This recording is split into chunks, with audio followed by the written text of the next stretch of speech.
Hey guys, Kevin Bupp here, and I want to welcome you to another episode of the Real Estate Investing for Cashflow podcast. Our mission is to help you build and maintain massive amounts of cash flow through income-producing real estate investments. Now, our guest for this week's show is accessory dwelling unit expert Whitney Hill. Now, Whitney is the co-founder of SnapADU, a full-service construction firm and service provider that specializes in all aspects of accessory dwelling units. Now, Whitney oversees business operations and development at SnapADU, which means she's always looking for new technology and partnerships that can help create a better customer experience. Previously, she spent several years as a developer of high-end homes on the East Coast, and before turning to real estate, Whitney built a decade of strategic and tactical experience working as a management consultant at Bain Company and as an operations manager for industrial supply distributor McMaster-Carr. She has a BA from Yale University and received her MBA from NYU Stern. And so with that, guys, it's my honor to welcome Whitney Hill to the show. Whitney, how you doing today? Doing great. Thanks so much for inviting me to the show. Thanks. Yeah. Thanks for joining us here. And just to give our listeners a sense of geography, where are you based at?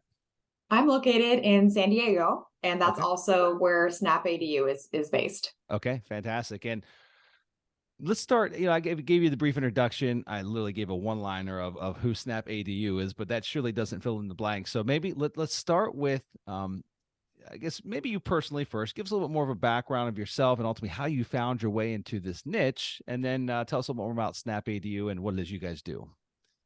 Sure. So as you outlined in the intro, I made my way here by trying to find the next best up for me, and always knowing I had that entrepreneurial spirit, not knowing exactly how to apply it. So I was looking for ways to build management experience. I got the operational background right out of college. And real estate piqued my interest when I was working at Bain. And at one point I went part-time to start exploring passive real estate options and investing and all of that. And found a business partner locally who was looking for an investor in some of his flips, actually, but it was local. And I felt like it was a good way to get more knowledge of the construction part of the puzzle. So partnered with him on a few projects, like you mentioned. That was when I started to learn more about general contracting and got in the weeds on project management and building all that out so we could start systemizing what we were doing. Moved to California around that time. So this was all happening on the East Coast in New Jersey, and heard about accessory dwelling units, which are small homes on residential properties that already have a primary dwelling or multifamily dwelling on them. So these ADUs can be between 400 and 1,200 square feet. And the state of California actually passed regulations starting in 2018, but some significant ones the end of 2019 that made it much easier to build them. No minimum lot sizes, only a 4-foot side and rear yard setback. Fees were reduced. So just this massive amount of demand exploded. So I was keeping my ear to the ground for opportunities to learn more about that space and get involved.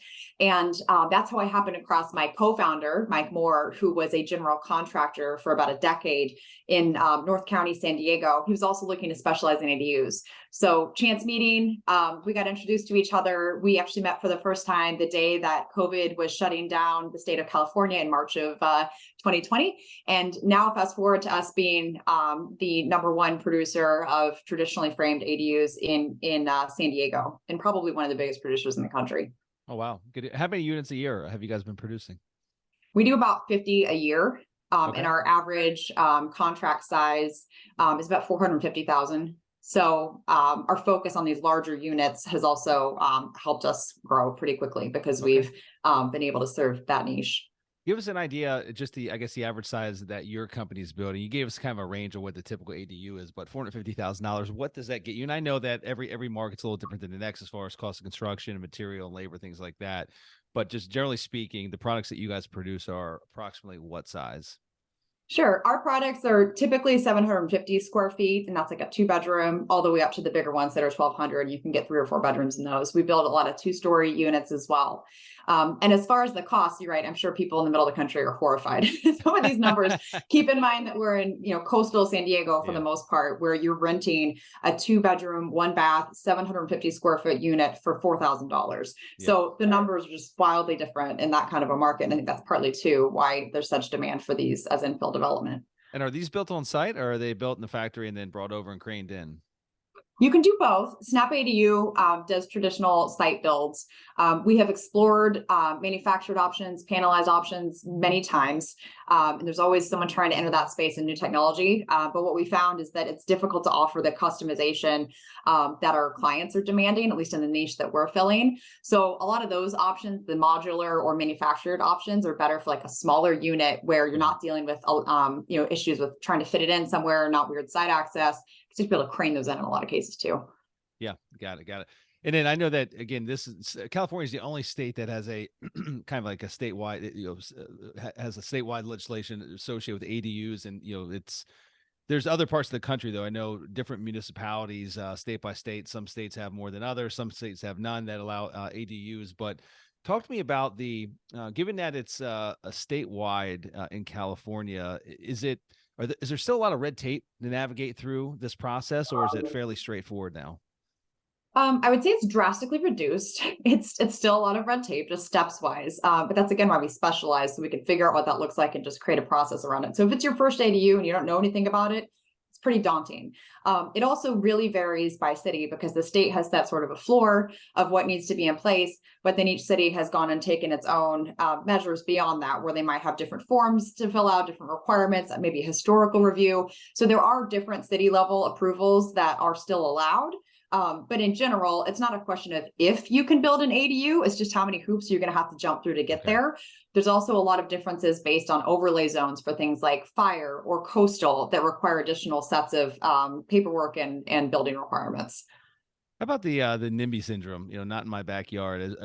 Do neighbors have an influence of whether or not an ADU gets approved at a particular home site? The neighbors don't. These are what we call ministerially approved, which means there is no opportunity for a public opportunity to speak about the project, any of that. So as far as though just word on the street and sentiment, ADUs have enough momentum behind them at this point that we're kind of past the extreme NIMBYism. And now it's to the point where it's like, oh, wow, everybody is starting to think about these. Should I add one to my property?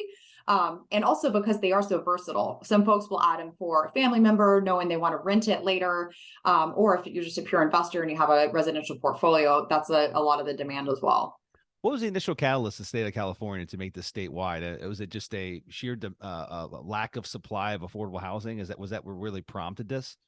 Absolutely. It's one of the solutions to the housing shortage. And there are state level targets for something like 500,000 housing units by 2025. So the demand there is almost built in a way because it is a government cap. And that's another thing we do have in our favor right now is these cities want to have affordable housing built, which ADUs classify as. So for that reason, they're pulling for us to get these through and pulling for homeowners. But you still have to go through all the same requirements of building and code and inspections and all that. So it's still a fairly time consuming process. Yeah. What's the build time frame, beginning to end on a typical project, obviously, weather permitting?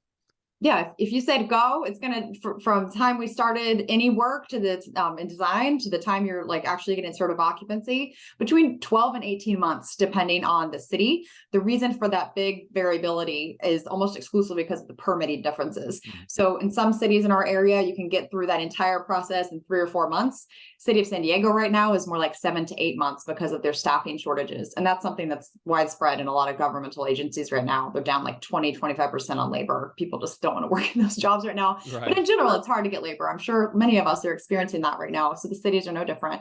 So the other parts of the process, so you start with design, taking about 3 to 4 months to get all the construction documents and applications prepped, make sure your budget's on lock. We actually offer a price lock at that point before our clients go into the permitting process. Permitting is going to take, let's say between 4 and 8 months, and the build itself is going to be between 5 and 7 months based on how big the ADU is and how difficult the site is. Got it. How about financing? Any financing options available for something such as this? And then the second, I guess, part B of that question is, if there's an underlying mortgage on the property itself, are there any challenges that poses? Yeah, so before all the interest rates went up in, say, April, May, a lot of folks were just doing HELOCs. That was an easy answer. They had equity because the market was red hot. So now we are seeing more folks, like you said, have a great rate in place. They don't want to do a refi or a HELOC that's going to require an exit strategy at some point and require refinance. So we've actually been seeing folks using a fixed rate second position loan that has up to 20-year terms.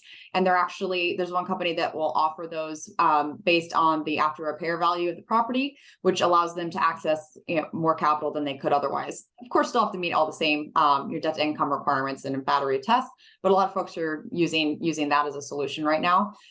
We also have some folks who will pursue just a construction loan.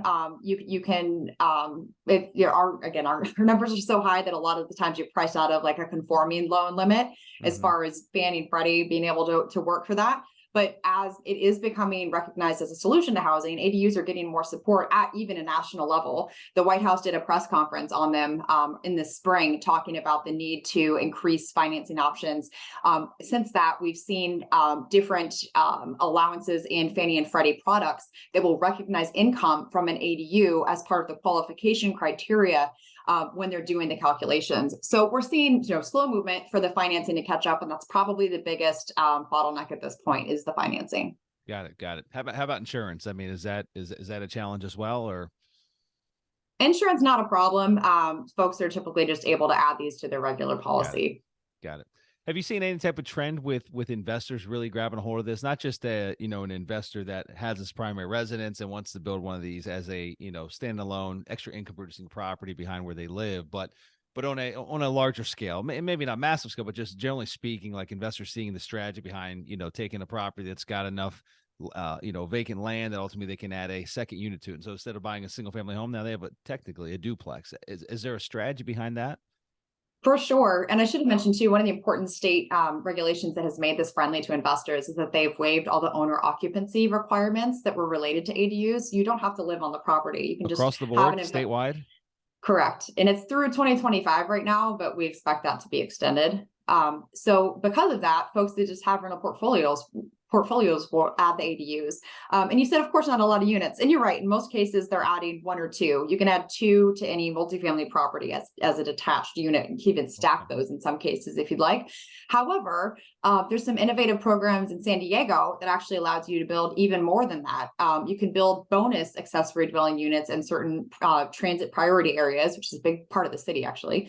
And when you build one unit that's set at an affordable rent restriction rate, you can build another market rate ADU, and you can do that up to any other restrictions on the lot. So all the way up to the zoning restrictions for that area. So if you have a single family home that's in a zoning area that's now, more dense, you might be able to add as many as 12, 14 of these things if you really wanted to. Wow. We're not seeing a ton of those making it through permitting yet, but there are a lot of those projects that if you go in and look at all the permitting data across the city, that those are being submitted now. And why would you do that versus just develop it as new primary units? If you're classifying these as accessory dwelling units, there's a whole different fee structure that's much lower than just adding regular dwelling units. So that's a lot of the incentive to try to make those kinds of deals work. We don't typically do that kind of work. Ours is more 1 and 2 type of standard plans versus like a full development plan, but you can definitely do that. Yeah. Interesting. And I'm assuming you've seen the demand over the last 3 years since you guys founded SnapADU. I mean, like what's that trajectory look like as far as the demand is concerned? I mean, phone calls, it's ringing 3 times as much as what it was when you first opened up, or which direction is it heading? Oh yeah. I would say it's ringing more like 10 times as much as when we opened That's up. Great. Even just since I was looking at our traffic to our website, and we're up 40% January versus last January. So there's just a whole lot of interest in this topic. And I think too, as the kind of knowledge level is catching up to this, in the beginning, it was a bit more Wild West. When we started out 3 years ago, like there's just so little information on it. So we started putting a bunch on our website, and that's actually why we do have as many leads and the growth that we have. 70% of our clients have found us on just Google organic search. So for us, that's just how we get the word out. But we really started doing that just to fill an information gap for our own team. Frankly, we might as well make it publicly available. So we started cataloging everything we were learning about it. Yeah, no, fantastic. And what else am I not asking you about ADUs in general that you feel is relevant for listeners to know? I would say that they're a really nice tool for someone who's maybe wanted to do their first investment and really trying to figure out what that could look like. Not only because they're right there and it's easy to kind of do some self-managing if you want to put in some some sweat equity, adding that unit, maybe project managing some of that. But if you're looking at acquiring a new property versus adding a unit to your primary lot, you would be able to take advantage of writing off up to $500,000 as a married couple, or $250,000 as a single person of the capital gains on your sale of that property. So anything that you're doing with like enhancing your current property is going to benefit from that versus a separate one. So there's some reasons like that. That's a nice like first foray into becoming a landlord if you're trying to just do a little bit of groundwork. Yeah, no, that's great. And I know that you had mentioned a list of maybe 10 other cities that are fairly larger cities that ADUs are prevalent in. And Austin was one that you had mentioned. Do you have that list in front of you by chance? Just I know we've got a nationwide listener base here, and I would love to maybe mention some other cities where it's pretty common. Yeah, something I'm aware of that have been in, Google News alerts go off for me, and I see that Ann Arbor is passing this. Salt Lake City, Philadelphia, Nashville, Denver, Boulder, Aspen, Richmond, Virginia, all over the map. And not necessarily just like extremely space constrained cities either. It's some that might be a little bit more surprising. St. Paul, Minnesota, like I wouldn't have thought that they needed ADUs, but they're one that's come up on the list. Okay, fantastic. Well, that's exciting. So give me the next 5 years, wave that magic wand, and what the SnapADU look like 5 years from now? I would say 5 years from now, we may be, beyond San Diego, but certainly the 2 to 3 year horizon, we want to firmly establish ourselves as a leader here. So we're currently about 3% of the market share for detached accessory dwelling units, which is what we do. And I would say in 5 years, we want to be more like 20% of that. So we really want to become dominant, especially in the larger ADU space. And reason for that, there is some scale to the branding and the marketing efforts that we're doing with job site signs. That's really the other way that we're getting so many people to pick up the phone and call us. And then also, of course, the regulations. We have like 20 different municipalities just in our greater San Diego area. So all that is very translatable to another market, but it's definitely a hurdle. And then, but lastly, the biggest barrier to not wanting to expand geographically immediately would be the subcontractor base. So we are a design build contractor. We have our GC license, which is different than some other like ADU consulting firms. So we have to make sure that we can find a good sub base, and that's really going to vary by region. So 5 years from now, though, to get back to your question, maybe we'll have cracked that when we figure out a better expansion strategy where we would partner with existing general contractors that are in sort of a small, medium space and looking to expand, something of that effect. Okay, fantastic. That's awesome. Well, how about for those that are listening that just want to learn more general information about ADUs? Are there any prominent sites, associations, anything where folks can go that you might mind sharing? A podcast that are dedicated to this particular topic? Yes, I would suggest a couple places. For a statewide resource in California, at least, the CASITA Coalition consists of architects, contractors, builders like us, designers that have all come together to push for advocacy and legislation, also make this more accessible to homeowners, provide examples on costs and all that sort of thing. So that's a good resource. There's also plenty of resources out there like Maxable that talk about regulations at a state level, probably going to be expanding nationally as this gets more traction. And also most cities that have ADU programs, if you just Google ADU in your city name, whatever they've got is going to come top of your search list as well. So that's another good one, because so much of this is local. And then if you're in San Diego, the best place to find you guys, give us a website if you could, and we'll put it in the show notes. For sure. Go to SnapADU.com. And we are one of the top ranking searches for ADU builder nationally. It's because we have a wealth of information there about all the ins and outs of the design and build process, probably more detail than you ever wanted to know. So please go there to check it out. Well, good deal. Well, Whitney, it's been a lot of fun having you. I appreciate you coming on and sharing all you know about ADUs. It's been a great time. Well, it's been my pleasure, Kevin. Thanks so much. All right, guys, that's all we have for this week's show. So until we meet again next week, this is your host, Kevin Bupp, wishing you huge success. Take care.